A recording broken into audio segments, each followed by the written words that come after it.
yang lungin gadong malengkung lir kawresan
dahat mangu-manguning driya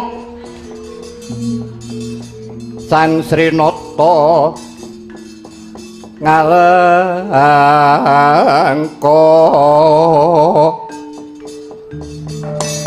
uruh bala asoring jurit lumawan prakabibala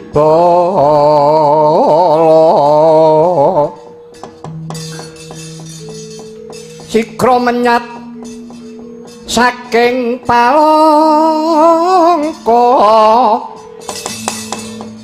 alon lingnya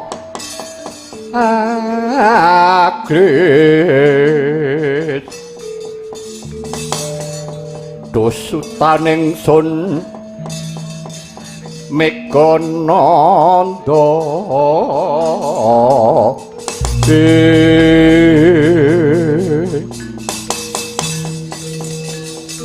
sira madegeng rana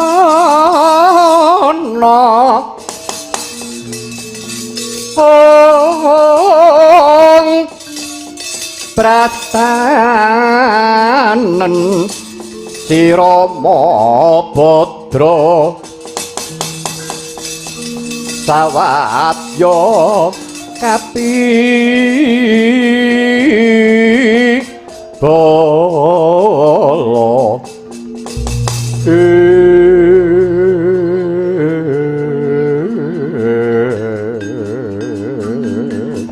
Latala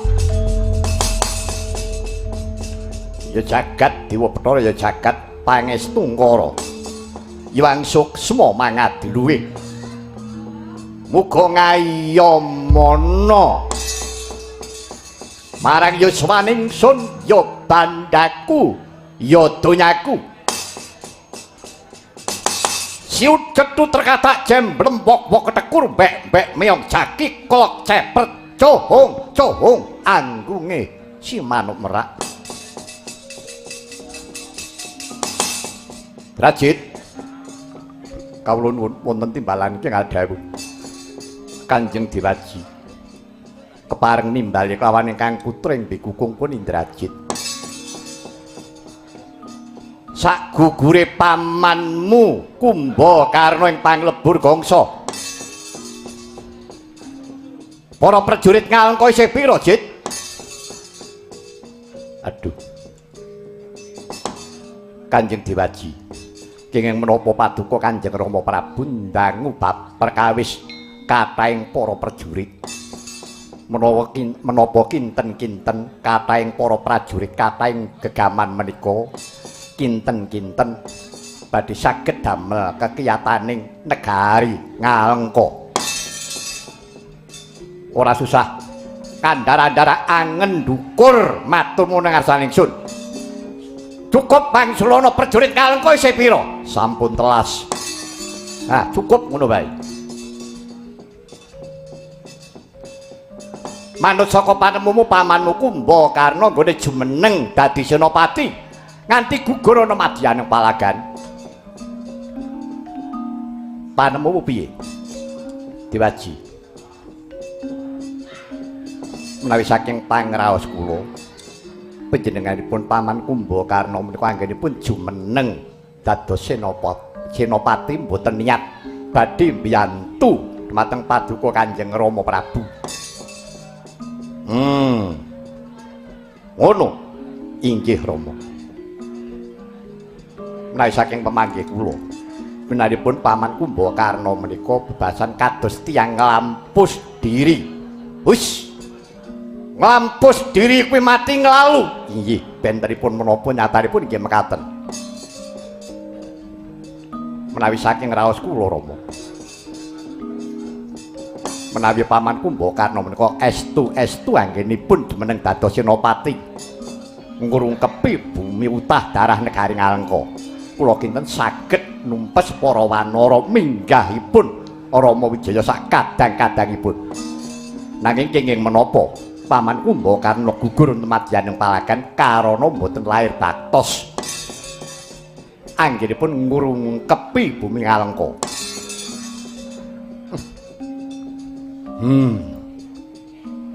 Tak rasa bener tembung mujid. Sekawit pamanmu Kumbakarna budal jroning atiku wis tuwuh tandha pitakon.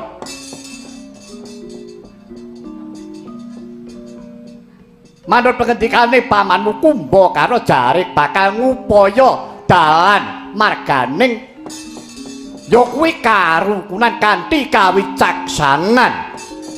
Nganti rikala semana Rama Wijaya ditekake ana negara Ngalengka. Tumeka ning ngarepanku. Kowe krungu dhewe piye wangsulane? Piye wangsulane Rama Wijaya? Wis ana mulu ing atiku sinta tak balekake tak wenehake. Yen gelo atine bondo donyaku negara Ngalengka separo tak wenehake. Karben kanggo sangu mukti bali marang negara Ayodya. Nanging wangsulane Rama Wijaya piye? Aku tekan Ngalengka iki perkarane dudu perkara katresnan, dudu perkarane wanita. Ning aku iki minangka dutaning adil. Aku kadawan kelawan Gusti Mangrurah Satru Murka.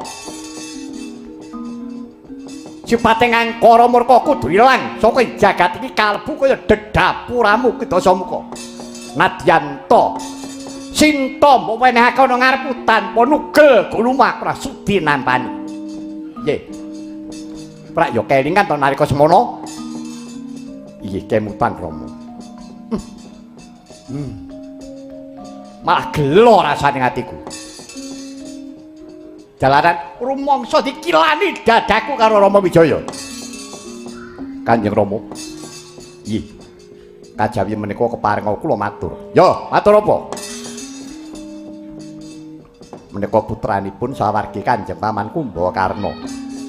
Aswani Kumba lan Kumba Kaswani. Lare kalih menika tawang-tawang tangis wonten alun-alun negari Ngalengka. Badhe matur ngersanipun Kanjeng Rama mboten pantun. Kaswani kumba-kumba kaswani anak Kumbakarna. Niki. Nangis ana alun-alun kasinggihan.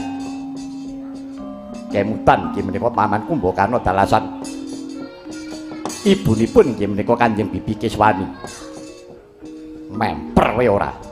Coba-coba. Kowe metu aja. Timbalono kon ngadhep ana ngarsaku. Lho iki sedika ngestaken dawuh paduka Kanjeng Diwaji.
Leng-lenging driya mangun kung kanduan rimang lirina tanpa kanen yen tan tulusa mengkusan yahu tomo ongong sang nata muda wus nyongrepa ring sang kusuma kang nandhang prangko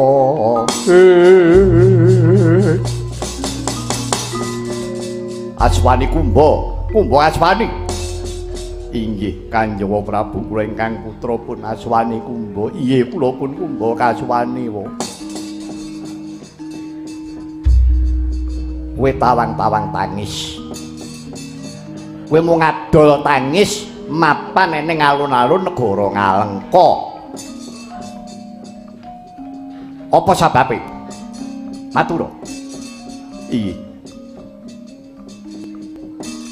sinten tiyangipun Kanjeng Prabu nyatanipun kula sampun kecalan Kanjeng Rama Kumbakarna dalasan Kanjeng Ibu Dewi Kiswani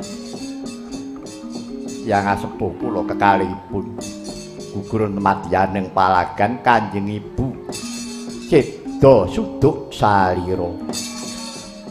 Aduh, Wa Prabu. Kados pundi gesang kula menika wa. Inggih Wa Prabu, kula nyuwun pejah kemawon ngersa paduka Kanjeng Wa Prabu. Tinimbang gesang kula menika tanpa gina.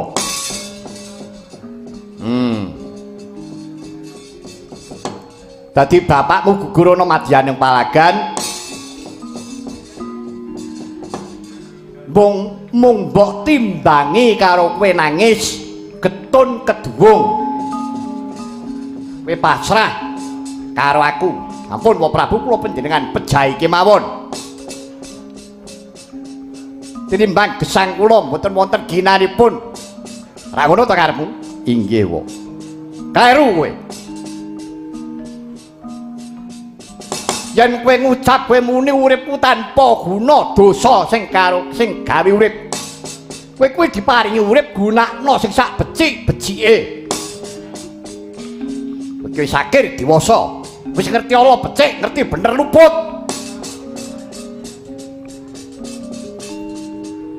Rungokno tuturku. Kowe kuwi anake Senopati Gegedhuk, bapakmu kuwi kondang-kondange buta ngalengka. Nadyan to wong duweni kadigdayan kuwi mau pancen kala mangsane menungso kuwi mung manut kelawan Gusti, manut kelawan kodrate. Kawruhana kowe kudu eling. Wong tuwa kuwi duweni sumpah karo anak buah, bapa pradah, kuwi sumpahe wong tuwa nyang anak. Tegese kowe lair, kowe buta kembar. Lair saka garbane ibumu Dewi Kiswani. Kowe digula wentah. Kowe dipakani enak, dipinterake, digolekake kamulyan. Kowe dadi pangeran pati ning panglebur gongso. Kuwi darmane bapakmu si Kumbakarna. Kuwi sumpahe wong tuwa menyang anak. Saiki tak balik. Sumpahe anak nyang wong tuwa piye? Sumpahe anak nyang wong tuwa ki mikul dhuwur mendem jero, tegese kowe bangun turut kelawan wong atuwamu swargi. Tegese kowe bisa njunjung asmane swargi bapakmu si Kumbakarna. Wis mbok tindakake apa durung? Yen bapakmu wis nindakake. Anak